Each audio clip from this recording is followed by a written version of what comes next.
All right. Yeah. Thank you. Okay. Uh, wow, standing up here, there's a lot of people in the room. Hi, everyone. My name is Shane.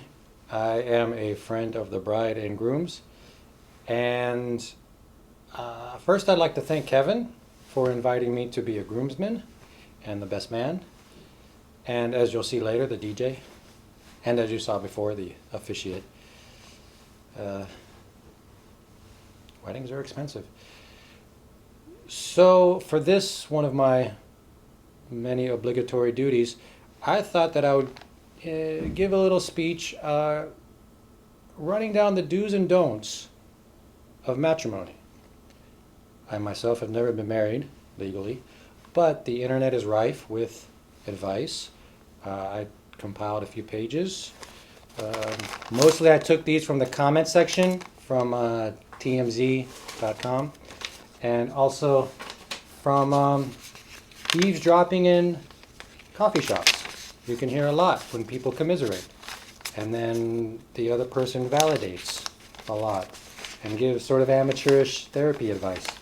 But helpful and also short and sweet. But you know what?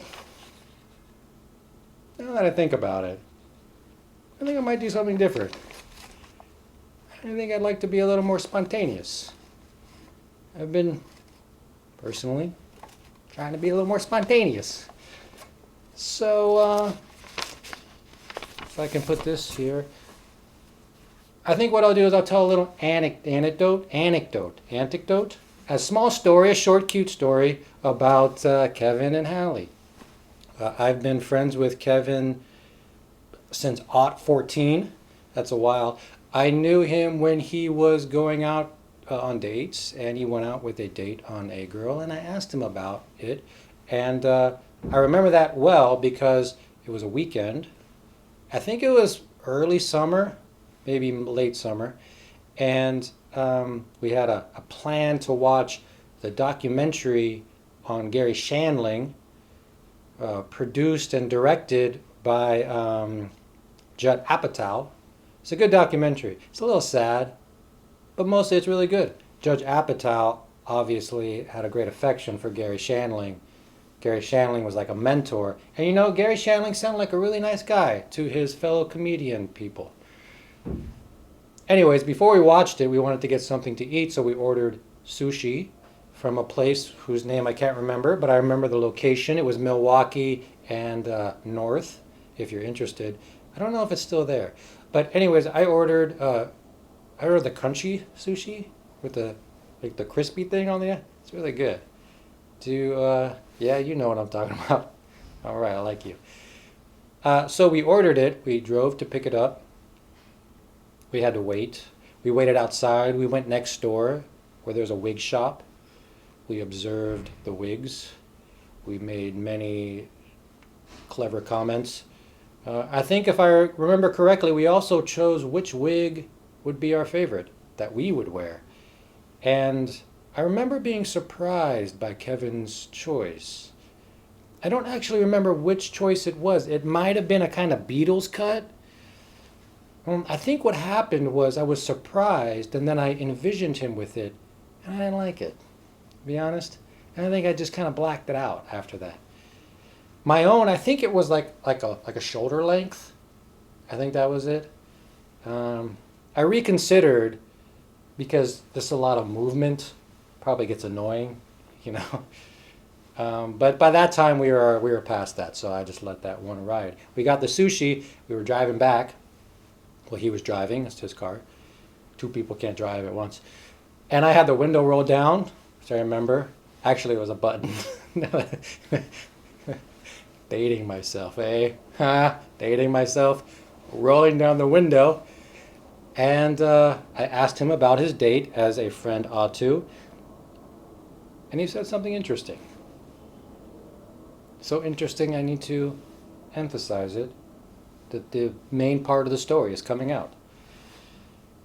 He talked about this person he was dating, and he said very casually, "Man, I always knew it would happen this way." And then he said a bunch of other stuff, which I don't remember because my mind was like reeling. You always knew it would happen this way? Now you need a little context. Many of you here know Kevin. Kevin can be indecisive, a little wishy-washy. And I don't say that as a criticism because I myself can be indecisive and wishy-washy. I say that to point out the contrast. If you have a friend who falls in love with every pretty face, you ask them about their date, they said, man, I always knew it happened this way. You'd be like, okay, we'll see. But if you have a friend who's, I'm not sure, and they say, I always knew it would happen this way. Did you? It? What's it? I think I know what it is. But what does it mean to you? And you always knew? You always, So that froze in my mind and I couldn't hear anything else he was saying because I wanted to ask questions, but I didn't.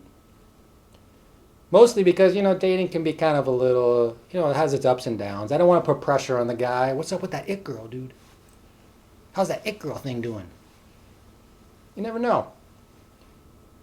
But quietly, or silently actually, I thought, I'm curious to see how this develops.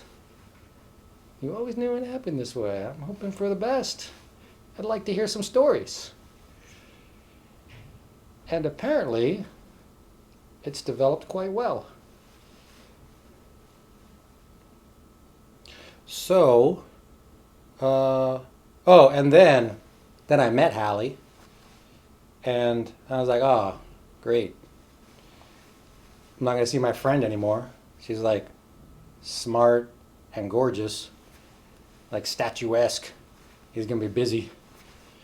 But fortunately, because he's a good friend, he makes time for his friends. So I didn't have to compete. Not that I could have. And that's why I want to make my toast to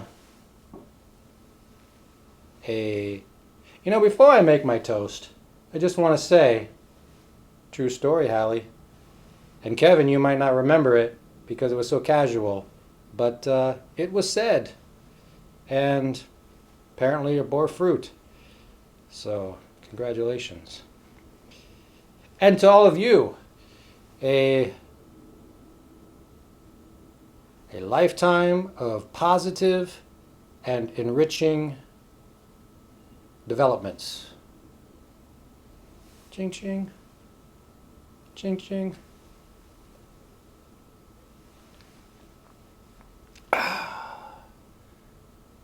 All right, well, I'll see you all on the dance floor. Get your requests ready. No, all in the family. No, or we are family. That's the one that I meant. We are family. That's I blocked it out. No, we are family anymore. Stop asking for that one. It's already in my head now.